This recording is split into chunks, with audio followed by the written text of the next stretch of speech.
이상하네. 아니 또 오늘 또 더럽게 또 발을 만지작거리고 있어요. 왜? 아니 뭘 더러워요. 진짜 연예인 발인데. 아니, 그게 연예인 아니고 발은 안 더러워. 네. 아침에 깨가지고 침대에서 딱 내려오는데 뒤꿈치가 막 송곳으로 딱 찌르는 것처럼. 근데 갑자기 예. 근데 이게 또 조금 지나니까 괜찮아지는 거예요? 이거는 의사 선생님 말씀하셨던 것처럼 증상이 나타났다 안 나타났다 이게 더 나쁜 거라고 들었거든요. 아마 밤에 조금 근육이나 인대 같은 게 좀 굳어 있다가 예, 그게 좀 아픈 걸로 온 거겠죠. 괜찮은 거예요, 이거. 과연 그럴까요? 밤새 억울해서 못 잤다는 발 뒤꿈치의 이야기를 한번 들어보도록 하겠습니다. 나 발 뒤꿈치거든? 나 진짜 억울해서 오늘 한마디 해야겠어 진짜. 너 아침에 첫발 디딜 때 막 찌릿찌릿 깜짝 놀랐지? 근데 쫑그러니까 금방 괜찮아지지? 아니야, 그거 다 나은 거 아니야. 속지마 이 주인아. 내가 하도 아프다고 찡찡대니까 저기 위에 뇌 형님이 귀찮다고 통증 스위치를 잠시 꺼둔 것뿐이라고. 지금 내 밑바닥은 가뭄든 논바닥 마냥 쪽쪽 갈라지고 있단 말이야. 근막이 찢어졌는지 신경이 눌렸는지 뒤꿈치 쿠션이 다 꺼졌는지 원인도 모르면서 왜 맨날 맨발로 쿵쾅쿵쾅 돌아다니냐고. 어? 네 몸무게를 내가 다 받아내는데 내가 불쌍하지도 않냐.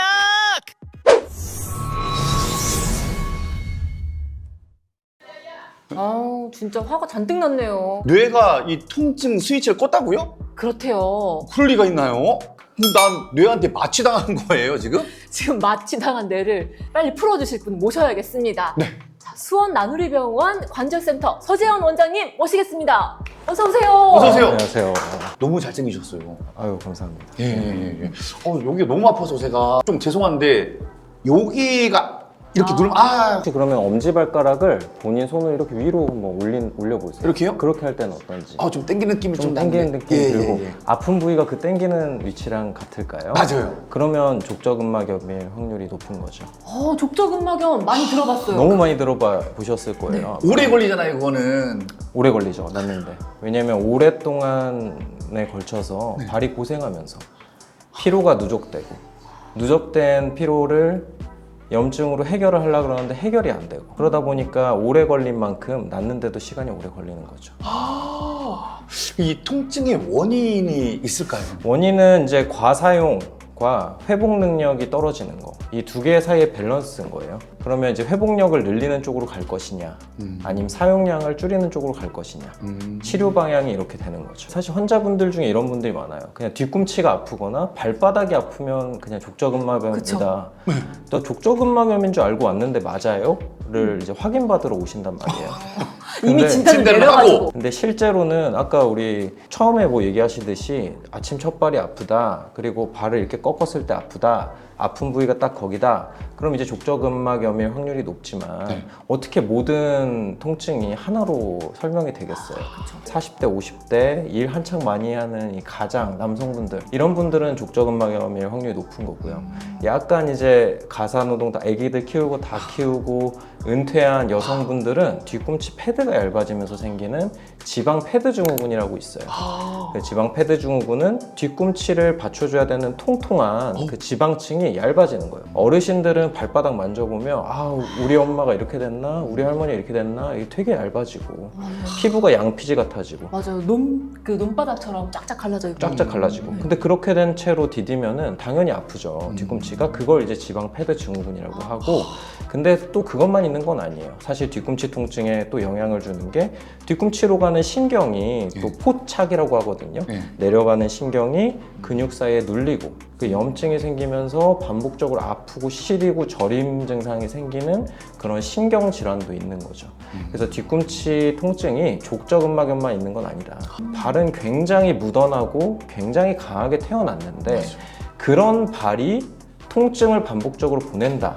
이거는 우리가 한번 돌아봐서 이 발을 좀 그래도 신경 써줄 필요가 있다. 근데 이거 원인이 뭘까요, 대체? 족저근막은 발바닥을 받치는 굉장히 강한 떡심 같은 조직이거든요. 보행에 꼭 필수적인 그런 분산을 해주는 조직인데 이런 거가 누적적으로 이제 데미지를 받은 상태에서 밤 사이에는 회복 과정이 있는 거죠. 원래는 자고 일어나면 완전히 정상적인 조직으로 회복이 돼야 되는데 이게 사용량이 더 늘다 보니까 처음에는 모르죠. 밤 사이에는 이 일꾼들을 보내가지고 고치는 시간인 대신에 통증은 어차피 자면서 내가 못 느낄 거니까 통증 스위치를 꺼놓거든요.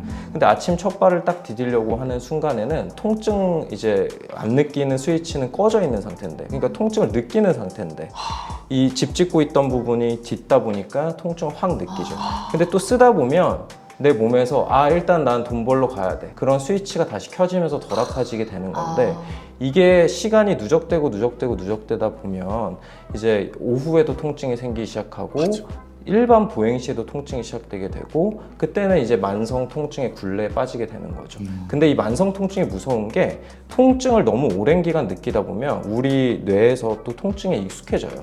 그럼 이 조직이 다 나았음에도 불구하고 통증을 느끼는 발 상태가 돼버려요. 그거를 말초신경 통증이라고 하거든요.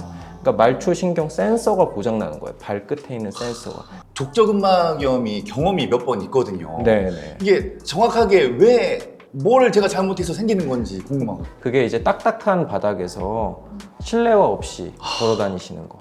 그 다음에 쿠션이 없는 신발. 쿠션이 없으면 또 충격이 많이 가해지니까. 그리고 갑작스럽게 너무 활동량이 늘어나고 업무량이 늘어나고 사용량이 늘어났을 때, 이렇게 세 가지 정도가 환자분들이 호소하고 또 연관이 있는 3대 주범이 되겠습니다. 사실 답은 안 쓰면 좋아지거든요. 예를 들면 발 모양이 좀 안 좋아서 생기는 족저근막염은 발 모양을 좀 바꿀 수도 있는 거고, 예를 들면 뭐 깔창을 사용할 수도 있는 거고, 그리고 너무 반복적으로 이 난치성으로 통증이 있으면 또 재생 주사로 좀 치료를 할 수도 있는 거고, 정말 심한 경우는 수술적인 치료까지도 할 수가 있는 거죠. 평상시에 그러면은 신고 다니는 네. 신발도 굉장히 중요할 것 신발 굉장히 중요하고요. 이 신발을 보면 이 아래에 이렇게 아래 밑창이 있잖아요. 네. 이 밑창 부분은 너무 휘지 않는 게 좋습니다. 그러니까 말랑말랑하지 않은 게 좋아요. 말랑말랑하지 않는 게 좋아요. 그러니까 그렇게 이 자세가 되면 족저근막염이 타이트해지고 당겨지니까. 예. 그러니까 요거는 전체적으로 굉장히 빳빳하게 힘이 좀 있어요. 힘이 좀 있어줘야 돼요. 그리고 이 안에를 손해를 눌러봤을 때는 푹신푹신. 사이즈도 저녁 시간에 가서 약간 부어있는 상태에서 신발을 택했을 때 네. 뒤꿈치는 어느 정도 좀 잡아주면 좋고. 지금 알려주신 팁만 가지고도 신발을 고르는 기준이 좀 명확해졌어요. 자, 근데 원장님, 그 신발이나 이런 걸로 치료가 안 될 수도 있잖아요. 그렇죠. 치료는 어떻게 해야 될까요? 족저근막염에 대한 치료로 설명을 드리면, 기본적으로는 마사지가 중요하죠. 왜냐면 너무 뻣뻣한 족저근막은 사용을 할 때, 우리가 뻣뻣한 조직은 충격에 너무 약하잖아요. 네. 어느 정도 유연성이 네. 있어야 부들부들하고 지나가는 건데, 그래서 약간 유연하게 만들어주는 게 필요한데, 그게 대표적으로 족저근막 스트레칭이고요. 그 다음에 아킬레스건이 너무 짧아지고 타이트해지면, 그건 이제 발목을 위로 쭉 제껴보면 얼마나 자기의 발목이 올라가는지를 볼 수 있는데, 그게 너무 짧으신 분들은 족저근막염은 사실 뒤꿈치에서 당기고 앞에서 당겨지거든요. 그래서 이것도 짧아지면 안 좋아서 아킬레스건도 조금 스트레칭을 병행을 해주시는 게 좋고, 그 외에 발 마사지 같은 것들도 하시는 게 장기적인 관리에는 좋습니다. 근데 그런 치료에도 불구하고 호전이 없고 증상이 오래 간다라고 하면 대표적으로 많이 하는 치료가 충격파 치료고요. 충격파나 기본적인 주사를 했음에도 불구하고 통증이 해결이 안 된다, 3개월 이상 지속되고 여러 치료 효과가 없다라고 하면, 요새는 이제 신의료 기술이 하나 나왔는데 네. 그게 이제 PRP라고 하는 주사거든요. PRP요? 네, PRP가 플레이틀릿 리치 플라즈마, 뭐 이렇게 얘기를 해요. 네. 뭐 말은 어려운데 네. 플라즈마만 기억나요. 플라즈마. 네, 플라즈마. 근데 그게 뭐냐면 본인 피를 뽑아서 원심 분리를 돌려요. 그러면 혈소판이라는 우리 그 피에 성분이 있거든요. 근데 그 혈소판이라는 애가 재밌는 게 그 안에 성장인자를 많이 가지고 있어요. 그러니까 조직을 회복시키는 성장인자를 많이 가지고 있어서 걔를 농축을 시키는 거예요. 그래서 그 부분을 주사를 하면, 원래도 우리 잘 때 일꾼들 보내서 낫게 한다 했잖아요. 그렇죠. 일꾼을 그냥 다량으로 모아서 직접 넣어주는 거예요. 좋네요. 아까 우리 발끝까지는 우리가 심장에서 너무 머니까 신경을 못 썼는데, 그렇죠. 직접적으로 거기 넣어주니까 네. 야, 천군만마가 왔어! 네. 막 맞아! 힘이 얼마나 나겠어요. 그렇죠. 그래서 저희가 또 준비한 코너가 있죠. 있습니다. 이름하여 진실록은 거짓 빠밤. 골프공으로 이렇게 발바닥을 세게 문지르면 족저근막염에 효과가 있다. 반은 맞고 반은 틀리다고 생각합니다. 이게 본인한테 맞으면 상관은 없는데 네. 사실 골프공은 좀 많이 딱딱한 편이어서 엄청 딱딱해. 사실 저는 환자분들한테 권하는 건 환자분들이 골프공 얘기 많이 하시거든요. 네, 네. 근데 하고 더 아파졌다는 분이 꽤 많으세요. 그래서 저는 사실은 손으로 하는 거를 좀 많이 선호를 하고요. 자기 손이요? 자기 손. 골프공보다는 조금 덜 딱딱한 뭐 그런 마사지 볼이 될 수도 있고 그런 걸로 하는 것도 좋을 것 같아요. 족저근막염에는 통증이 있을 때 무조건 냉찜질을 해야 된다. 이것도 마찬가지로 반반이라고 생각합니다. 통증이 있고 열감이 있을 때는 시켜주는 게 맞지 않나요? 그렇죠. 그러니까 너무 아프게 빨갛게 약간 염증성으로 누가 봐도 이건 염증인데 아, 빨갛게. 손만 대도 너무 아프고 빨갛고 붓고 아, 극심하다. 그럴 때는 냉찜질을 해야 통증 완화 효과에 좋거든요. 근데 온찜질은 조직을 부드럽게 만들고 네. 그리고 혈류를 많이 보내는 효과가 있거든요. 열 가야 있습니다. 열을 가하면 네. 그 부위에 우리 물리치료가 거의 다 열치료거든요. 네. 그래서 상황에 기본적으로는 온찜질. 좀 열기를 가라앉혀야겠다. 그러면 냉찜질을 냉찜질. 하는 게 좋습니다. 자, 족저근막염은 무조건 쉬면 낫는다. 쉬면은 기본적으로 좋아지는 건 맞는데 네. 결국엔 평생 쉴 수가 없잖아요. 그러니까 우리가 평상시에 쓸 수 있는 만큼의 조직 강도와 회복력으로 유지가 돼야 재발을 안 하는 건데 쉬게 되면 당장은 증상이 좋아질 수는 있지만 네. 다시 똑같은 활동을 할 때 재발할 확률이 있는 거죠. 아, 또 무리가 되는구나. 그럼 어떻게 해야 돼요? 족저근막에 무리가 안 되는 활동으로 바꿀 수 있는 건 바꾸면서 총 활동량을 유지하는 방향을 권해드리죠. 예를 들면 달리기를 너무 좋아하는 사람이다. 달리기 꼭 해야겠냐? 그러면 잠깐의 기간이라도 네. 족저근막을 덜 쓰는 예를 들면 실내 자전거나 사이클로 바꾸면 안 되냐? 아. 그런 식으로 좀 전환을 하면 도움을 굉장히 많이 받는 거죠. 자, 이렇게 할 때 우리가 아까 운동이나 마사지의 중요성을 이야기해 주셨잖아요. 네. 여기서 정말 중요한 분 한 분 모셔보도록 하겠습니다. 정현성 운동치료사님 모셔보겠습니다. 나와주세요. 안녕하세요. 저는 수원 나누리병원에서 일하고 있는 건강운동관리사 정현성입니다. 네. 내가 지금 족저근막염 환자예요. 네. 그럼 어떻게 스트레칭을 시작을 해야 될까요?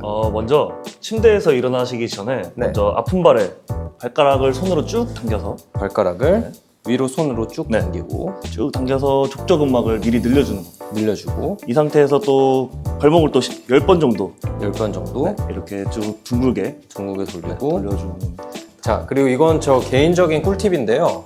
엄지발가락부터 해서 발가락 전체를 같은 쪽 손으로 당깁니다. 엄지손가락을 가지고 여기 만져지는 족저근막을 부드럽게 결 따라서 스트레칭을 해줍니다. 이렇게 스트레칭 하는 게 족저근막 스트레칭의 가장 기본이고 아킬레스건도 타이트해지기가 쉽거든요. 그래서 이렇게 마사지 하시고 그리고 많이 아프신 분들은 바르는 파스나 젤리가 있습니다. 그래서 바르는 파스 젤리를 발라놓고 그게 흡수될 때까지 하는 겁니다. 그 다음에 마사지볼로 하는 거죠. 마사지볼을 아치에다가 딱 위치시킨 다음에 아치 위치요. 네. 체중을 살짝 실어서 오, 앞뒤로 앞뒤로. 부드럽게 1, 2분간 굴려주는 거예요. 1, 2분간. 족저근막염 치료 아침에 하셔야 됩니다. 그리고 밤에도 해주시면 좋고요.